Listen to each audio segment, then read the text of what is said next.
Jesus speaks of a sower who goes about sowing the word of the kingdom. I imagine her standing in the public square, visiting the outskirts of town, and going wherever to tell people of a loving God who rules everything seen and unseen. She works hard scattering this word because she knows that if people just understand and believe her message, their souls will be at rest. I believe we all hear the word of the kingdom. Sometimes it comes direct, like a friend inviting you to join them for church.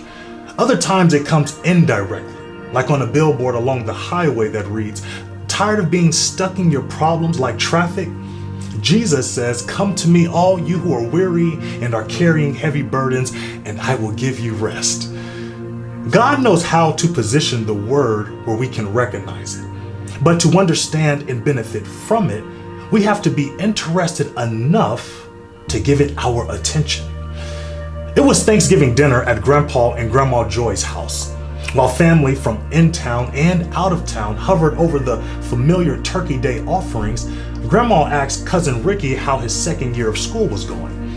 As Ricky described the fun and challenges of college life, his words seized Darius's attention.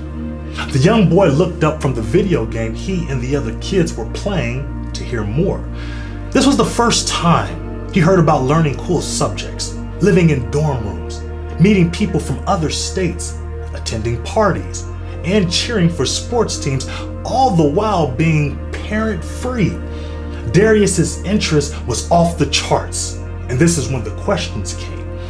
Darius asked Cousin Ricky every college question he could think of because he needed to see if it was possible for him to experience what he was hearing. It was possible. And the moment Darius understood that he too could be a college student, he began transforming into one. Yes, the word of the kingdom comes to us in different ways. But the question is, when it comes, are we interested enough to do like Darius and seek to understand how we can experience what we're hearing for ourselves? Jesus says, when anyone hears the word of the kingdom and does not understand it, the evil one comes and snatches away what is sown in the heart. It seems the sower does everything she can by planting the word in the hearer's heart. But as you know, you can't make someone be interested, and you can't make anyone care. The hearer in the parable lets the word fall because he doesn't see its value. But the enemy does. It knows how the word of a loving and powerful God benefits the mind and gives rest to the soul.